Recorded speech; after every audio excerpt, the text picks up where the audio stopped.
몇 달 전 제 생일이어서 시댁 가족들과 함께 꽤 유명하다는 식당에 갔어요. 신우이가 한참을 알아본 식당이라고 했는데 언니 여기 음식 엄청 맛있어요. 기대해도 좋아요. 라고 미리 말을 해줬기에 내심 기대하고 있었어요. 그리고 드디어 제 생일날이 되었고 신우이는 곧장 식당으로 간다고 했고 우리 부부가 시부모님을 모시고 그 식당에 도착을 했는데 먼저 도착한 신우이가 멀리서 손을 흔들며 달려왔어요. 우리 시댁은 시부모님과 우리 부부 그리고 아직 결혼 전인 신우이가 있어요. 잠시 후에 우리에게 다가온 신우이가 여기 음식 엄청 맛있대. 다들 기대하셔. 활짝 웃었는데 우리 신우이는 성격이 엄청 밝은 사람이에요. 그래서 어디서든 빛이 나는 사람입니다. 그렇게 우리는 주차를 하고 음식점으로 걸어가고 있었는데요. 선미 맞네. 예, 너 선미지? 라며 누군가 저를 불렀어요. 제 이름이 들렸기에 제가 본능적으로 고개를 돌렸는데요. 맞네, 박선미. 근데 너 때깔 좋아졌다?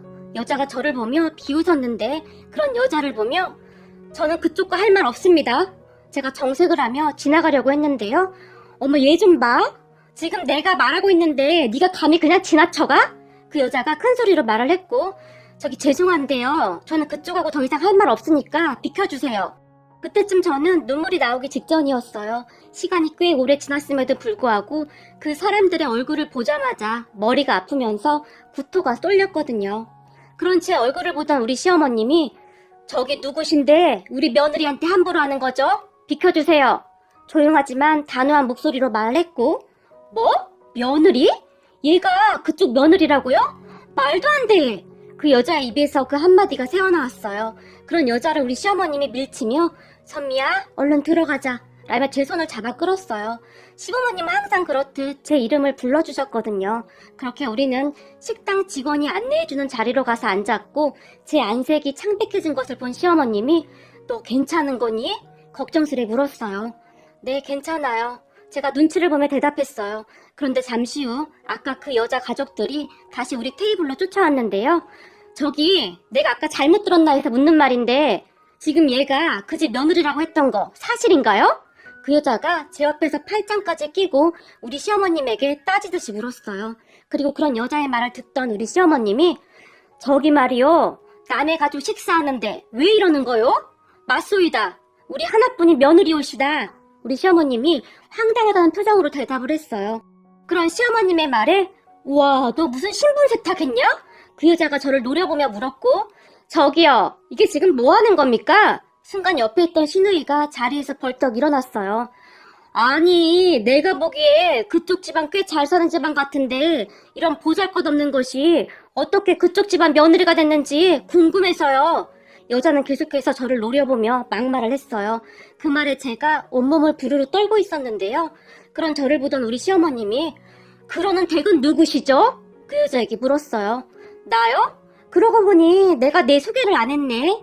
지금은 당신 며느리라는 이 아이의 전 시어머니예요. 라고 순식간에 말을 했어요. 그 말에 제 안색은 더 창백해졌고 제가 더욱 심하게 온몸을 떨고 있었어요. 선미야, 지금 이 여자 말이 맞는 거니? 시어머님이 놀란 채 물었고 제가 힘겹게 고개를 끄덕였는데요. 그 순간 시어머님이 들고 있던 수저를 식탁에 살짝 내려놓더니 선미야, 너는 도대체 생각이 있는 거니 없는 거니? 이 사람이 네 예전 시어머니라고? 라며 시어머님이 언성을 높였고 그 순간 제 눈에서 눈물이 뚝뚝뚝 떨어졌어요. 그런 저를 보던 그 여자가 역시 맞았네. 너 속이고 결혼했구나. 라며 신나서 떠들어대기 시작했어요. 그럼 그 여자의 말투와 얼굴은 예전과 똑같았는데요. 그 순간 저는 정말이지 소름 끼치도록 끔찍했던 기억들이 생생히 기억나기 시작했어요. 저는 친정이 없습니다. 부모님은 제가 어릴 때 이혼했다고 하는데 저를 할머니에게 맡기고는 그 뒤로 단 한 번도 찾아오지 않았으니까요. 저를 키워주신 할머니 말씀으로는 제 엄마 아빠가 각자 재혼을 해서 잘 살고 있다고 했어요. 그렇게 저는 할머니 손에서 자랐는데 경제적으로는 조금 힘들긴 했지만 할머니는 다행히 좋은 분이셨기에 나름 바르게 잘 자랐어요. 그렇게 할머니는 제가 고등학교로 졸업할 때까지 저를 잘 키워주셨고 고등학교 졸업 후 제가 취업을 하고 얼마 지나지 않아 돌아가셨어요. 이게 말이죠. 제 모든 것을 의지하던 할머니가 돌아가시자 저는 속수무책으로 무너져 버렸는데요. 다니던 회사도 그만둔 채 하루 종일 집에 처박혀서 무기력하게 몇 날 며칠 동안 잠만 잤어요. 세상에서 유일하게 제 편이었던 할머니는 제게는 그 무엇보다도 소중한 분이었으니까요.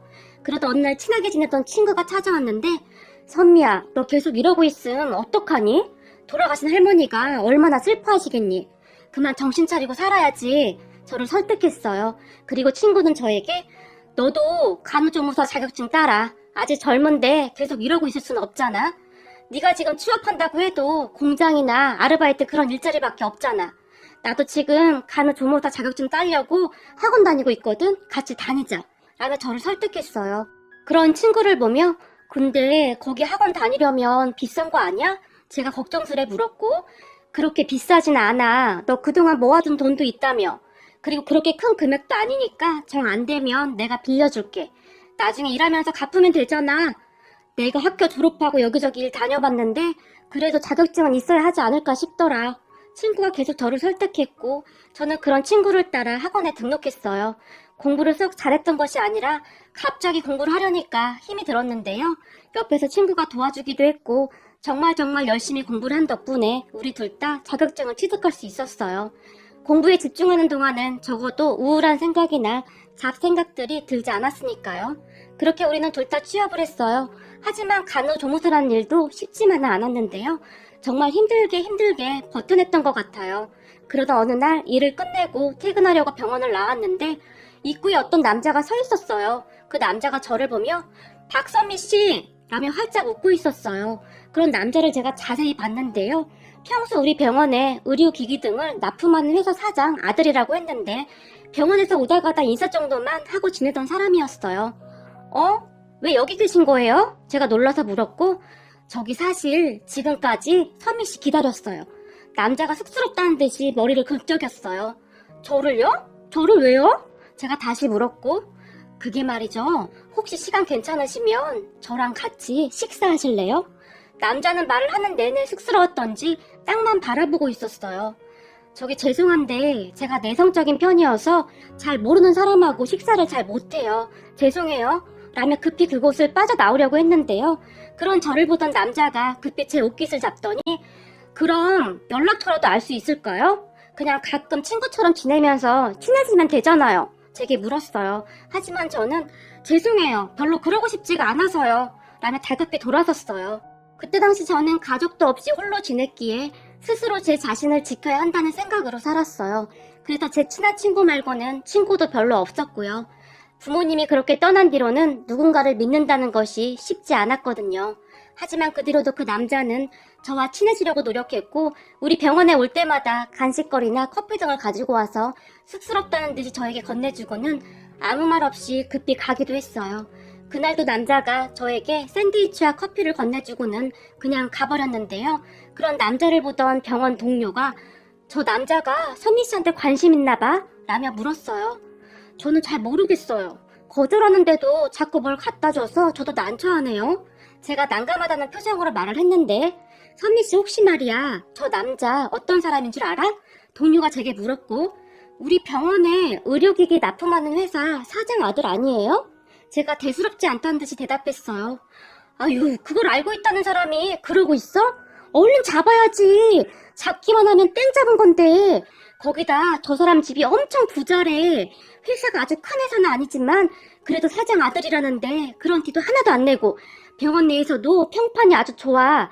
우리 병원에서 저 사람 눈독 들이고 있는 여자들이 한둘이 아닌데 저 사람이 선미 씨한테 마음 있는 것 같다고 병원에 소문이 자자해. 근데 혼자만 모르고 있더라. 네? 저한테요? 그래. 다들 선미 씨 질투하고 뒤에서 수군대고 그러고 있는데 어쩜 그렇게 혼자만 모를 수가 있어? 동료는 그런 제가 그저 놀랍다는 표정이었어요. 하지만 저는 그 뒤에도 평소와 다를 바가 없었는데요. 그날도 퇴근하기 위해 병원을 나섰는데 병원 앞에 그 남자가 또 서 있었어요. 선미씨, 제발 저랑 식사 한 번만 하면 안 될까요? 이번엔 남자가 아주 간절한 표정으로 물었어요. 저도 궁금해서 그러는데 도대체 저한테 왜 그러시는 거예요? 그걸 지금 몰라서 묻는 거예요? 선미 씨한테 관심 있으니까 그러는 거죠. 그러니까요. 도대체 제가 어디가 좋아서 그러는 거냐고요. 그리고 저 가족도 하나 없는 사람이에요. 제가 말을 했고. 좋아하는데 그게 무슨 상관이에요? 저는 그냥 선미 씨 자체가 좋다고요. 그때 당시 남자는 진심일 것 같았어요. 그렇게 남자와 저는 같이 식사를 했고 남자는 제가 생각했던 것보다 훨씬 좋은 사람이었어요. 항상 외롭기만 하던 저를 잘 챙겨줬고 저도 처음으로 결혼을 하고 싶다는 생각을 하게 만든 사람이었어요. 우리는 그렇게 점점 가까워져 갔고 그러던 어느 날 선미야 우리 결혼하자 라며 남자친구가 청혼을 했어요. 하지만 제 상황이 많이 안 좋았던지라 오빠네 부모님이 나 좋아할까? 아무리 봐도 오빠 집안이랑 우리 집 상황이 달라도 너무 다른데 나 너무 걱정이 돼. 제가 말을 했지만 걱정 마. 우리 부모님은 내가 잘 설득할게. 라며 남자친구가 큰 소리를 쳤어요. 그때 제가 그 남자친구의 청혼을 뿌리쳤어야 했는데 그저 후회가 될 뿐이네요. 맞습니다. 그 남자가 제 전남편입니다. 그렇게 얼마 후 전남편 부모님에게 인사를 드리러 갔는데 저를 보자마자 부모님도 안 계시고 도대체 학교도 라며 말끝을 흐리던 전남편의 엄마는 전남편과 제 결혼을 결사 반대하고 나섰어요. 전남편의 엄마뿐만 아니라 시누이까지 합세해서 저를 정말 많이 힘들게 했어요. 어느 날은 너 내가 얼마 주면 우리 아들이랑 헤어질래? 너 사실 우리 아들 돈 때문에 만나는 거잖니? 라며 제게 돈 봉투를 내밀기도 했고 또 어느 날은 제가 일하는 병원까지 찾아와서 몹쓸 말을 하고 가기도 했어요. 그런 전 시어머니와 시누이 때문에 전 남편에게 헤어지자고 통보하기도 했지만 그때마다 전 남편은 그렇게 매달릴 수가 없었어요. 그러면 저는 그런 전 남편이 안쓰러워 다시 만났고 말이죠. 그리고 얼마 가지 않아 결국 전 남편 부모님이 허락을 했는데 전 남편이 짐을 싸서 집을 나와버렸거든요. 결국 자식 이기는 부모 없다고 우리는 그렇게 결혼을 했어요. 하지만 그 뒤에도 제 순환은 계속되었는데요. 전 시어머니는 결혼하고 난 뒤 저를 아주 대놓고 몰아붙이기 시작했어요. 감히 니까짓 게 우리 아들이랑 결혼을 해? 내가 알아둔 자리가 있었는데 너 때문에 다 망했어. 꼴도 보기 싫다. 라는 말은 아무것도 아니었고 너네 혼인신고는 한참 나중에 하거라. 요즘 세상이 좀 그렇잖니? 라며 혼인신고도 못하게 했고 남편도 네가 잘해서 엄마가 너 좋아하게 되면 그때 혼인신고하자. 그럼 더 좋지 않겠어? 라며 혼인신고도 하지 않았어요. 지금 생각해보면 나중에 재산 문제부터 복잡해지니 작정을 했던 것 같아요. 거기다 굳이 우리와 같이 살아야겠다고 우겨서 합가를 했는데 정말 아침부터 저녁까지 저를 부려먹었어요. 하지만 저는 저만 노력하면 가족들 마음에 들 수 있을 것이라고 굳게 믿고 정말 열심히 노력했어요. 이게 말이죠. 한번 버림받은 사람은 다시 버림받지 않으려고 본능적으로 발버둥을 친다던데 아마도 제가 그랬던 것 같아요. 그래서 바보같이 시댁에서 몸 상하는 줄도 모르고 종일 일만 했고 심지어는 매일 오던 가사 도우미 아줌마까지 오지 말라고 하면서 그 모든 일을 저에게 시켰어요. 처음에는 전 남편이 제 편을 들었는데 나중에는 전 시어머니와 제 사이에서 너무 힘들다며 집에도 잘 들어오지 않았고 계속 밖으로만 돌았어요. 결국에는 제가 두 손 두 발 다 들고 그 집을 나와버렸어요. 그때쯤에는 남편도 그런 저를 그냥 보고만 있었는데요. 미안하다고는 안 할게. 나도 정말 최선을 다했는데 안 되는 걸 어쩌겠냐? 라는 말만 할 뿐이었어요. 그렇게 집을 나가는 저를 보며 전 시어머니는 이게 말이다. 사람이 웬만큼은 맞아야 살 수 있는 거 아니겠니? 그러니까 너도 네 수준에 딱 맞는 사람 만나서 잘 살거라. 제 얼굴에 돈 봉투를 던졌어요. 그리고 저는 그 돈 봉투를 쳐다보지도 않고 그 집을 나와버렸어요. 돈 봉투를 두고 가던 저를 보며 꼴에 자존심은 있어가지고 네가 안 가져가면 우리는 좋지. 마음대로 하거라. 라며 저를 비웃기도 했어요. 그렇게 제 친구를 찾아갔는데 제 모습을 본 친구가 선미야, 너 꼴이 이게 뭐야? 난 네가 부잣집에 시집가서 잘 사는 줄 알고 연락도 못하고 있었는데 도대체 이 꼴이 뭐야? 저를 끌어안고 통곡을 했어요. 그렇게 친구와 제가 끌어안고 얼마나 울었을까요? 순간 제가 정신을 잃었던 것 같은데 잠시 후에 눈을 떠보니 병원이었어요. 진찰을 했던 의사 말이 젊은 분이 어떻게 몸을 이렇게 만들었어요? 요즘 세상에 영양실조가 말이 됩니까? 라며 놀라워할 정도였어요. 그렇게 저는 다시 홀로서기를 준비했고 아주 독한 마음으로 하루하루를 버텼어요. 물론 제가 힘들 때마다 제 친구가 항상 옆에서 그런 저를 챙겨줬고요. 사람이 참 대단한 것이 시간이 지나니까 마음의 상처가 서서히 아물기 시작했고 저는 다시 예전처럼 일을 하면서 지냈어요. 그러다 어느 병원에서 일을 하던 중에 어떤 남자가 입원을 했었는데 그 남자가 저에게 호감을 느꼈던지 계속 따라다녔어요. 그때쯤 저는 남자라면 아주 지긋지긋했어요. 거기다가 비록 혼인신고는 하지 않았지만 저는 이미 한 번 이혼 경력도 있었고 그 남자는 초혼이었거든요. 그랬기에 더욱 매몰차게 남자를 밀어냈어요. 하지만 남자는 정말 대단했는데요. 제가 아무리 밀어내도 변함없이 제 옆을 지켰어요. 그렇게 1년 넘게 저를 따라다녔던 남자에게 이제 그만 좀 하세요. 저는 이미 이혼도 해서 그쪽 부모님이 엄청 반대할 거예요. 그리고 제가 전에 당한 게 많아서 저는 앞으로도 결혼 생각이 없어요. 라고 싸늘한 표정으로 말을 했지만 저는 선미 씨 아니면 안 됩니다. 제발요. 그러면 그럴수록 그 남자는 저에게 더욱 매달렸어요. 그러다 어느 날 휴무의 집에 있었는데 몸이 너무 안 좋아서 아무것도 못 먹고 누워만 있었어요. 그래서 제 친구에게 미안한데 나 몸이 너무 안 좋아서 그러는데 이따가 약 좀 사다 줄 수 있어? 전화를 했는데 잠시 후에 초인종이 울렸고 그 남자가 약봉투와 죽을 집 앞에 두고 갔더라고요. 알고 보니 제 친구와 그 남자가 서로 연락을 하고 있었고 제 친구가 보기에 남자가 괜찮아 보였던지 저와 연결해주기 위해 노력을 했다고 하네요. 그리고 그때부터였던 것 같아요. 제 마음이 조금씩 움직이기 시작했던 것이 말이죠. 그 뒤 우리는 자연스레 연인 사이가 되었고 우리가 사귄 지 얼마나 되었을까요? 남자가 저에게 청혼했어요. 그런 남자를 보며 당신 부모님이 저를 받아주지 않을 거예요 라고 말을 했지만 난 선미 씨 아니면 절대 결혼 안 해요. 그리고 우리 부모님도 선미 씨 상황 다 들었어요. 그러니까 우리 부모님한테 인사가요 라며 저를 설득했어요. 하지만 저는 선뜻 용기가 나지 않았고 계속 거절하고 있었는데요. 어느 날 같이 식사를 하자며 저를 데리고 식당으로 갔는데 그곳에 그 사람의 부모님과 여동생이 있었어요. 그 모습에 제가 기겁을 하며 안절부절 못한 채 어쩔 줄을 몰라 하고 있었는데요. 앉아요. 그 사람 어머니가 조용히 말을 했고 제가 엉거주춤 자리에 앉았는데 뭘 좋아할지 몰라서 우리가 알아서 시켰는데 괜찮을까요? 그 사람 어머니가 다시 제게 물었어요. 그 말에 네, 제가 기어들어가는 목소리로 말을 했는데 너무나 긴장을 했던지 목소리도 잘 나오지 않았어요. 잠시 후 음식이 나왔고 자, 먹죠. 이번에는 그 사람의 아버지가 말을 했어요. 하지만 저는 선뜻 음식을 먹을 수가 없었는데요. 전에 한 번 호되게 당했던지라 두 번 다시 그런 일을 겪고 싶지 않았어요. 그래서 정말 힘겹게 제가 입을 열었어요. 저기 죄송한데요. 정우 씨가 뭔가 착각을 한 것 같습니다. 저는 정우 씨랑 결혼 생각이 없으니 너무 걱정하지 마십시오. 잔뜩 긴장을 하고 있던지라 어떠한 말을 했는지도 잘 기억이 안 나긴 하는데 대충 그렇게 말을 한 것 같아요. 그런데 그런 제 말을 듣던 그 사람의 어머니가 왜 그런 말을 하는 거죠? 아가씨는 우리 아들을 사랑하지 않는다는 말인가요? 그럼 우리 아들 혼자 결혼하겠다고 이 난리란 말인가요? 아니 저는 그게 아니라 정우 씨에 비해 제가 너무 많이 부족하니까 부모님께서도 아무래도 걱정하실까봐 그래서 라고 말을 하던 중에 제가 그만 눈물을 쏟고 말았어요. 전에 겪었던 일을 모두 잊었다고 생각하고 있었는데 그때의 일들이 갑자기 생각나면서 폭풍 눈물이 나왔어요.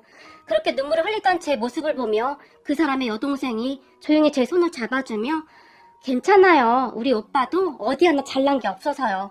제가 보기에 언니가 우리 오빠를 너무 과대평가한 것 같은데요? 라고 웃었어요. 그리고 그 사람의 어머니도 그래 우리 딸 말이 맞는 것 같네. 사실 우리 아들이지만 부족한 게 많아요. 라며 저에게 젓가락을 들려주며 자 먹어요. 우리 가족은 맛있는 음식 엄청 좋아해서 앞으로 엄청 먹으러 다닐 건데 괜찮겠어요? 그 사람의 어머니가 다시 활짝 웃었어요. 제게 그렇게 따뜻하게 대해주신 분들이 지금의 우리 시부모님과 시누이입니다. 제 생각과는 다르게 저에게 정말 잘해주셨는데요. 어느 날은 저를 집으로 초대해주셨는데 저는 시댁을 방문하고 정말 많이 놀랐습니다. 그동안 남편이 그런 내색을 하지 않았기에 저는 전혀 몰랐는데요. 시댁은 제가 생각했던 것보다 훨씬 잘 사는 것 같았어요. 전 남편 집에 처음 갔을 때도 눈이 휘둥그레졌었는데 그 집하고는 비교가 되지 않을 정도로 부자였어요. 그래서 저는 더욱 이해가 되지 않았어요. 이렇게 부잣집에서 저 같은 이혼녀 며느리를 허락한 것이 도무지 이해가 되질 않았어요. 하지만 그런 생각을 했다는 것이 창피할 정도로 시댁 가족들은 정말 좋은 분들이었고 우리는 정말 행복하게 결혼을 했어요. 그리고 저는 꿈인지 생시인지 모를 정도로 하루하루가 정말 행복했는데요. 그때 처음 저에게도 진짜 가족이 생겼다는 생각이 들 정도였어요. 그런 저를 보며 친구가 거봐, 내가 사람 보는 눈이 있었다니까. 네 남편 정말 괜찮아 보였어. 정말 다행이다. 네가 행복해져서 정말 다행이야. 라며 축하해 줄 정도였어요. 그렇게 정말 행복한 시간이었는데 하필 제 생일날 음식점에서 기억하기도 싫었던 전 남편 가족들을 만났던 거였어요. 순간 아팠던 기억이 다시 떠올랐고 저는 사시나무 떨듯이 온몸을 떨고 있었어요. 그렇게 떨고 있던 저를 보며 우리 시어머님이 너는 생각이 있는 거니 없는 거니? 어쩌면 이런 격 떨어지는 천박한 집구석과 결혼을 했던 거니? 라며 물을 한 잔 마셨어요. 그런 우리 시어머님의 말에 뭐? 격이 떨어져? 당신들 우리 남편이 누군 줄 알아? 전 시어머니가 가방에서 명함을 한 장 꺼내더니 우리 시어머님에게 던졌고 바닥에 떨어진 명함을 슬쩍 본 우리 시어머님이 땡땡 회사 이런 회사도 있었나? 요즘은 개나 소나 다 사장이래 라며 더 큰 소리로 비웃었어요. 뭐? 당신 지금 뭐라고 했어? 그래도 겉모습이 번지름해 보이길래 좀 사는 집인 줄 알았더니 역시 개뿔 드는 집구석이었구만. 그러면 그렇지. 네 주제에 그런 집안에 시집이나 갈 수 있었겠냐? 전 시어머니도 지지 않고 더 큰 소리로 말을 했는데요. 그 순간 우리 시누이가 앞에 있던 깍두기 그릇을 살짝 밀어 바닥으로 떨어뜨렸는데 그 깍두기가 전 시어머니의 발에 그대로 떨어져 버렸어요. 그 바람에 전 시어머니가 아 이런 미친 것들이 있나? 라며 호들갑을 떨고 있었고 아니 이 멀쩡하게 갑자기 왜 떨어지지? 라며 시누이가 다시 물컵을 엎어버렸어요. 그 바람에 전 시어머니의 발이 다 젖어버렸는데요. 야 이런 싸가지 없는 거사 너 고의적으로 그랬지? 라며 우리 시누이에게 달라들었어요. 그 모습에 제가 놀라서 벌떡 일어났는데요. 저보다 우리 시어머님이 더 빠르게 일어났고 순식간에 전 시어머니의 머리채를 잡고 놓질 않았어요. 그렇게 식당은 난장판이 돼버렸고 곧 경찰이 왔고 우리 모두는 경찰서로 가게 되었어요. 그리고 그곳에서 우리 시아버님이 저 땡땡 회사 사장입니다. 우리 변호사 좀 불러도 될까요? 라고 경찰에게 물었고 네? 땡땡 회사 사장님이요? 그런데 사장님이 어쩌시다가 라며 말끝을 흐렸어요.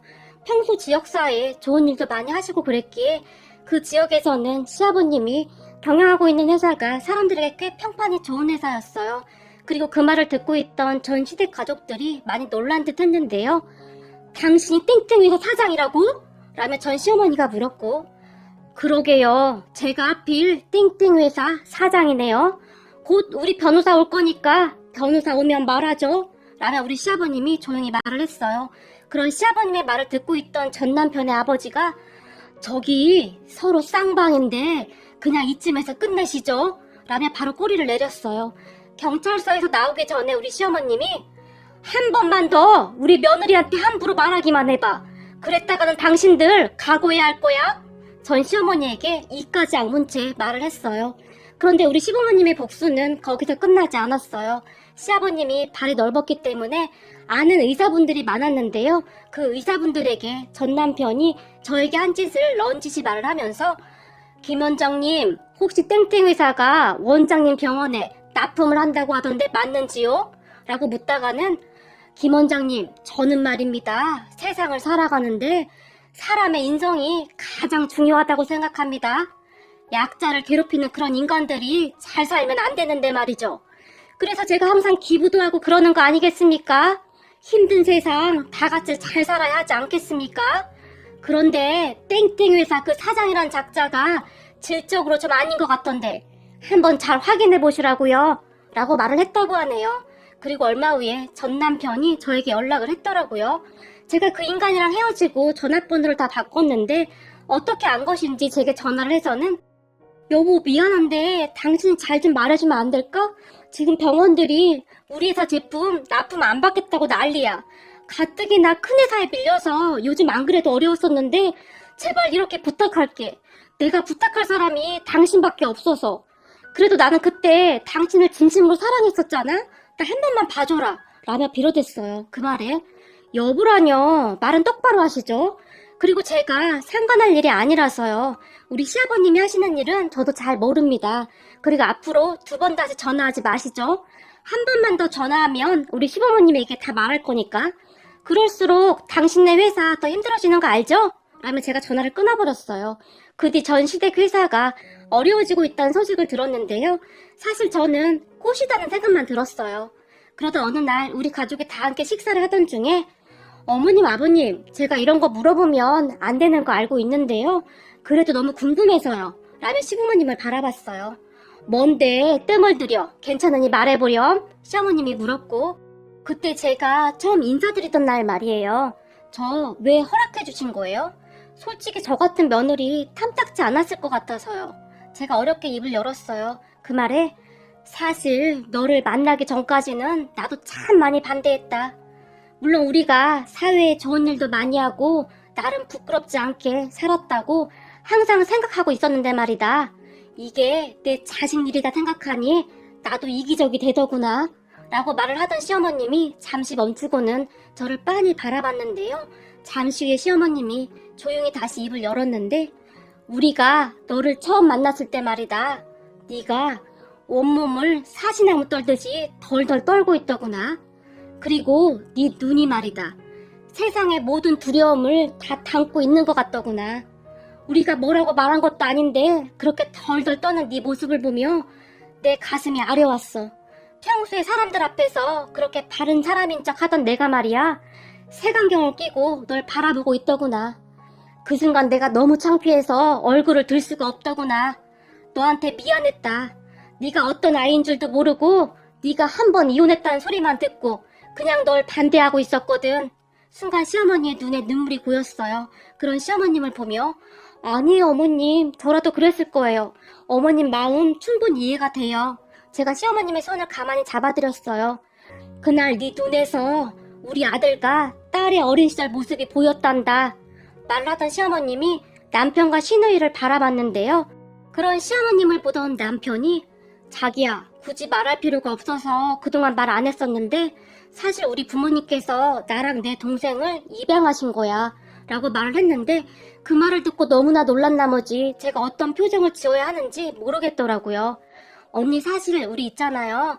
우리 친부모님이 하루아침에 교통사고로 돌아가셨는데 돌아가신 부모님의 친구였던 지금의 우리 부모님이 장례식장에서 덜덜 떨고 있던 우리를 보며 바로 입양하신 거예요. 오빠 제가 그때 어릴 때라 기억이 가물가물하긴 하지만 친척들이 서로 우리를 못 데려간다고 싸우고 있었는데 그때 정말 너무너무 무서워서 장례식장 구석에서 쪼그리고 앉아서 떨면서 울고 있었는데 우리 엄마가 그런 우리를 꼭 안아주며 우리랑 같이 살자꾸나 라고 말했거든요. 말을 하던 시누이가 시부모님을 바라보며 수줍게 웃고 있었고 우리 부부는 결혼하고도 한참이 지났지만 애가 안 생겼단다. 참 많이 노력했지만 우리가 무슨 잘못을 그리도 했는지 안 생기더구나. 그런데 그날 장례식장에서 우리 아들하고 딸이 덜덜 떨고 있는 걸 보는데 우리가 이 아이들의 부모가 되어주면 어떨까 하는 생각을 하게 되었고 그런 내 말에 네 시아버지도 별 고민도 안 하고 바로 그렇게 하자고 하더구나. 그리고 우리는 그렇게 가족이 되었단다. 시어머님이 살짝 미소 지으며 남편과 시누이를 바라봤어요. 사춘기 때 우리 오빠가 조금 방황한 것 빼고는 우린 참 좋았어. 시누이가 남편을 보며 장난스레 말을 했고 그때야 내가 철이 없어서 그랬지. 그치만 나 진짜 빨리 정신 차렸잖아. 남편이 수줍게 웃으며 말을 했어요. 그리고 시어머님이 저를 다시 보며 그런데 그날 네가 우리 앞에서 어찌나 덜덜 떨던지 우리 딸 어린 시절 모습이 떠오르기도 하고 내 마음이 참 안 좋았는데 널 만나고 돌아오던 길에 우리 딸이 엄마 아빠 좋은 사람들이잖아. 그러니까 그냥 언니의 본 모습만 봐주면 안 돼? 그날 엄마 아빠가 그냥 아무 말 없이 오빠 나를 안아주던 그때처럼 말이야. 엄마도 봤잖아. 그 언니 몸을 계속 덜덜 떨고 있었어. 엄마 아빠가 따뜻하게 품어주면 좋을 것 같은데 어려울까? 라고 말을 하더구나. 그 말을 듣고 우리 스스로 많이 반성했다. 우리 딸 말이 맞더구나. 그 뒤 네 조건 말고 그냥 너만 바라보니 너는 참 좋은 아이더구나. 그래서 우리가 기쁘게 허락했던 거야. 처음에 너에 대해 오해했던 부분은 미안했다 라고 시어머님이 미안한 듯이 말을 했어요. 그 말에 제가 그 자리에서 다시 눈물을 쏟았는데요. 그리고 앞으로는 우리가 네 부모니까 어디 가서 기죽지 말고 혹여나 널 힘들게 했던 그 사람들을 다시 만나더라도 그때처럼 그렇게 주눅들지 말거라. 알겠니? 당당해지란 말이야. 시어머님이 단호한 표정으로 말을 했어요. 그런 시부모님을 바라보는데 문득 비록 부모복은 없었지만 이렇게 좋은 가족들이 생겼다는 것에 그저 감사할 따름이었어요.